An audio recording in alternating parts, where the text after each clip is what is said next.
Un sceptre, c'est quoi? Un sceptre, c'est quoi? Le bâton, oui. Le bâton ne fera pas quoi?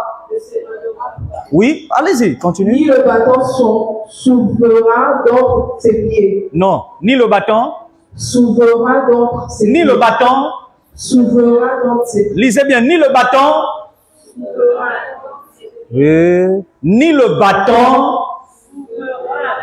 C'est parce que vous ne lisez pas. C'est pourquoi vous n'arrivez pas à répéter ça. Ni le bâton. Souverain d'entre ses pieds. Quand on dit souverain, ça dit ça. La souveraineté, une grandeur très forte. Mais vous n'avez pas fait attention à une phrase. Le bâton là est où? Non, pas sur ses pieds. C'est où? Entre ses pieds. C'est quel bâton?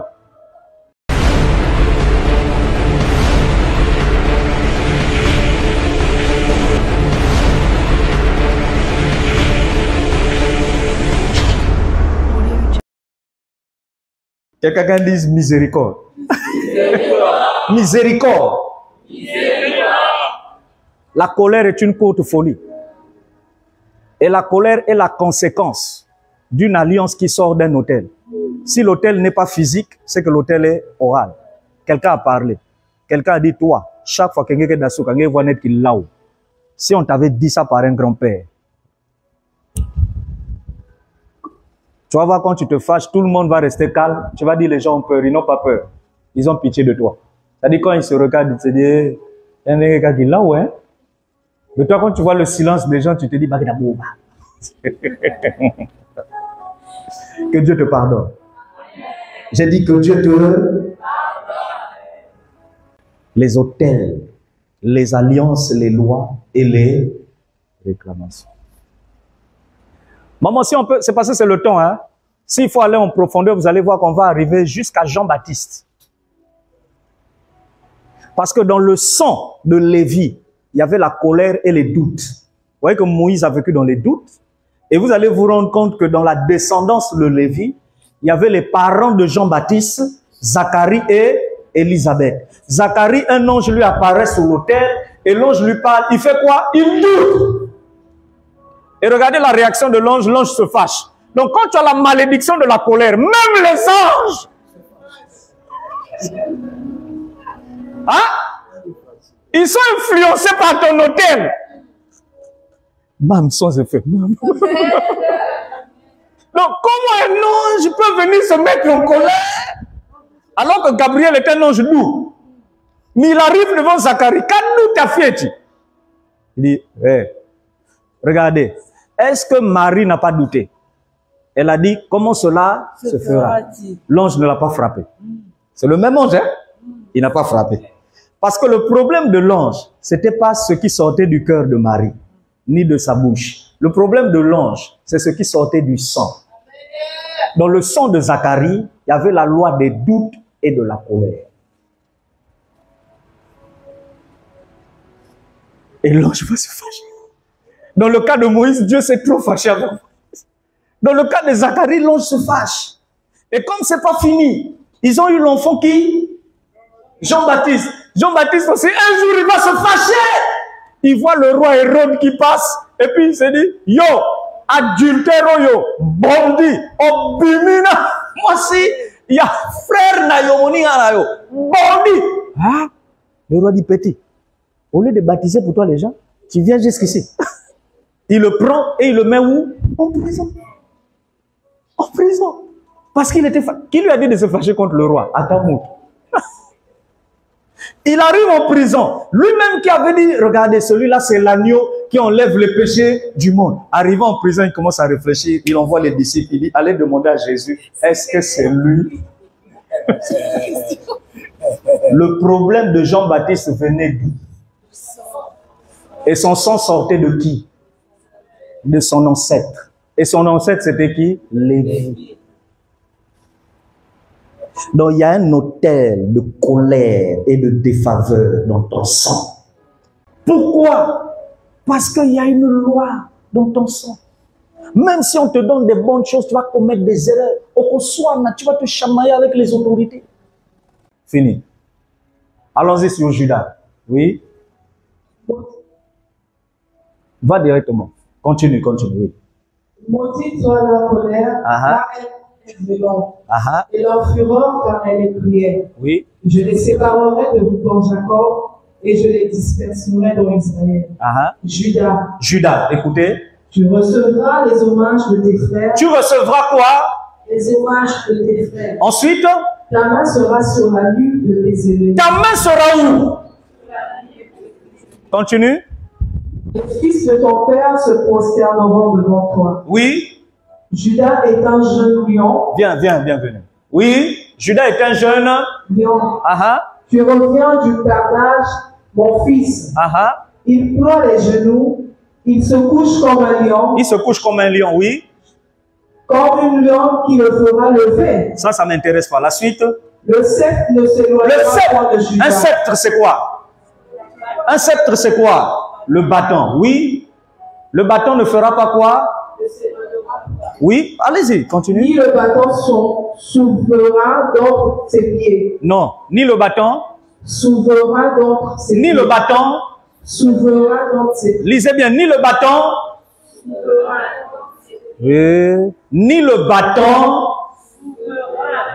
C'est parce que vous ne lisez pas. C'est pourquoi vous n'arrivez pas à répéter ça. Ni le bâton. Souverain donc ses pieds. Quand on dit souverain, ça dit ça. La souveraineté, là, une grandeur très forte. Mais vous n'avez pas fait attention à une phrase. Le bâton là est où? Non, pas sur ses pieds. C'est où? Entre ses pieds. C'est quel bâton?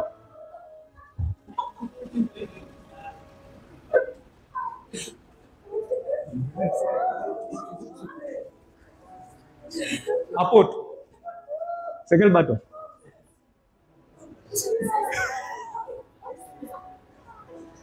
Pasteur Annie. C'est quel bâton? Le bâton de la progéniture. La progéniture. Ça c'est diplomatique, c'est un français diplomatique. C'est un français diplomatique. Vous avez pensé les gants pour soigner. Tu as compris le bâton? Est-ce que tu as compris? Bon, de vous à moi. C'est parce que vous ne lisez pas, pendant que je dis lisez. Est-ce que vous avez compris? On lui dit, le bâton des souverains ne s'éloignera pas où?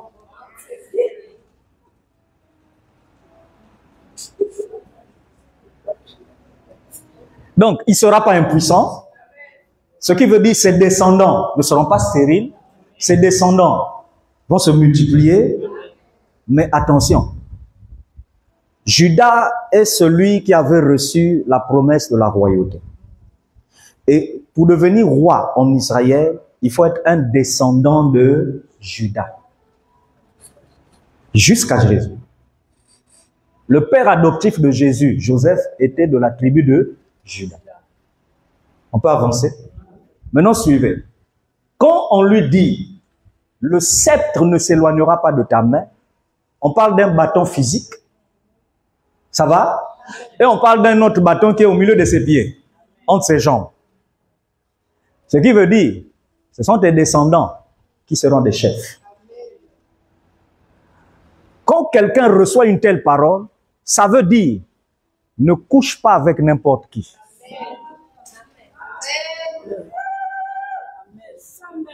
Mais ils ne comprennent pas, c'est pourquoi ils n'arrivent pas à accompagner le Milolo. Est-ce que vous comprenez ça? Ne couche pas avec... Excuse-moi, hein, il y a des gens parmi nous ici, on est dangereux dans l'alliance avec Dieu. Tombe amoureux de n'importe qui, mais ne tombe pas amoureuse de moi. Tu vas dire comment? Je sais de quoi je te parle. Tu vas tuer ton destin. Parce que dans le cas de Judas, quand on te dit tu as le commandement entre tes jambes, ça veut donc dire en dehors de ta femme, faut pas oublier non, moi c'est mon souci. Si tu sors avec une autre femme, tes descendants ne seront plus rois.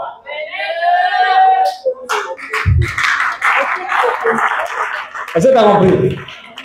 Est-ce que tu as compris? Donc tu peux briser l'alliance par l'infidélité. Maintenant, regardez ce que va faire Judas dans Genèse combien? Toi, tu connais? Dans Genèse combien? 38. Judas va faire quoi? La Bible vous dit que Judas, non, Genèse 35, pardon. Judas va faire quoi? Il avait une belle fille, petite fille. Quelqu'un connaît l'histoire? Vous lirez ça à la maison. Vous écrivez simplement Genèse 38. Je remarque des gens qui sont venus ni bic, ni cahier, ni rien. Donc, Genèse 38, 35, qu'est-ce qu'il fait? Il sort par erreur avec sa belle-fille. Et la Bible dit sa femme était morte, donc il était veuf. Et à l'époque, ta fille, ta belle-fille, si elle a perdu ton fils, il faut attendre que le petit frère grandisse et sorte avec la fille. Or, comme le petit frère était très jeune, il a dit à la belle-fille, reste calme, ne te marie pas avec quelqu'un d'autre, attends jusqu'à ce qu'il va grandir. Pendant ce temps, lui-même, il se retrouve un jour dans une ville et il avait envie de sortir, aller avec une fille. La belle-fille a entendu qu'il était là, elle s'est déguisée comme une prostituée. Lui, il ne savait pas. Il a vu la fille, il a abordé, il a courtisé la fille, bah, bini. Ils sont sortis.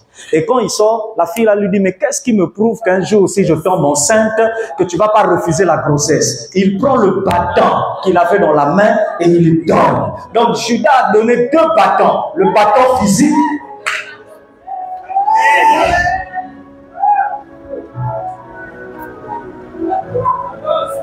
Il y en a qui sont fatigués de dire amen, c'est trop fort.